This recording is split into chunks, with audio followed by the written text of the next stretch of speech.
Hi, this is Kim at Gypsy Wylde Art. I wanted to take a minute and try and get everybody up to speed on what's going down online with the 12/12 activation that's going to be taking place 12/12 at 12/12, and with Melissa Tessaro from the Divination Path is going to be in Stonehenge, spinning a pendulum and working her magic there. And I wanted to kind of tell you how this all started.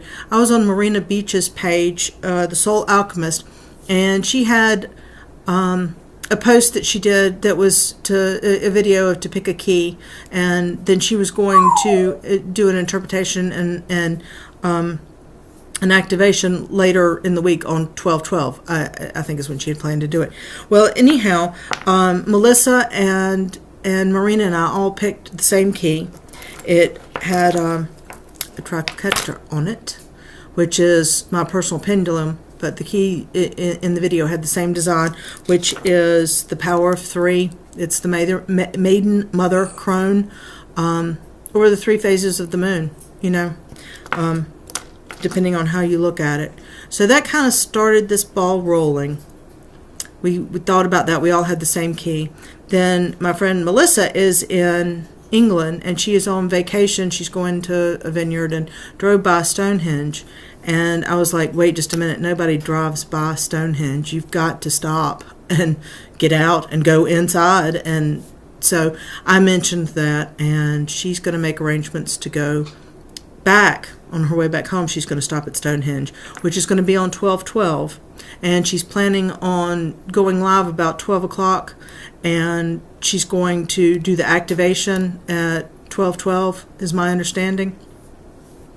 So I got all very excited about this, thinking about the keys and what was happening. And she's got one of my pendulums that's a goddess. It looks fairly similar to this one. This is the last one I have left. This is an old design that I did, and I haven't used the mold in quite a while. But she has one that she purchased, and she's been using quite a bit and finds it quite powerful. And she's going to use that in Stonehenge. Well, I asked her, do you think you can activate and empower all future goddess pendulums made from that particular mold while you're in Stonehenge? And she said yes. And then my gods, or insanity, suggested that I do a clay Stonehenge, almost like a crystal grid, to create a vortex of power, a cone of energy, and bring it in and down and into the mold and into the clay. And I'm also going to charge a jar of water so I can use it to glaze, so you get all the energy going into the making of these pendulums.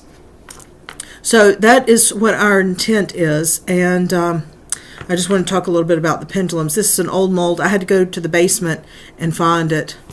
It's one I made. I hand formed these out of polymer clay. That's the bob for the pendulum.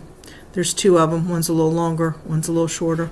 So I handmade those out of polymer clay, and then I pressed them in to the cavity. Well, they made the cavities when I pressed them in. So I made the mold. See, they nest in there. And then it's got a lid. And so that is how my pendulums used to be made. Charles 3D prints my molds now, so it's a much easier process. Well, for me anyhow, because I'm not doing the printing. But this is how it's done. So this will be in the center of the clay Stonehenge that I plan to set up. And so it will be charged, and the clay will be charged, and Melissa and Marina and I will all be getting new pendulums, because, well, this is going to be some powerful energy we're working with, and that we're going to harness. So we will be taking all that energy and bringing it into a tangible object. So I'll try to keep everybody up to date with videos. Marina's doing a video. Melissa's going to do a video of the actual, she is in Stonehenge, or will be on 12/12, and then I'm going to do a video of clay Stonehenge and show you how all that pans out. So stay tuned, and thanks for stopping by.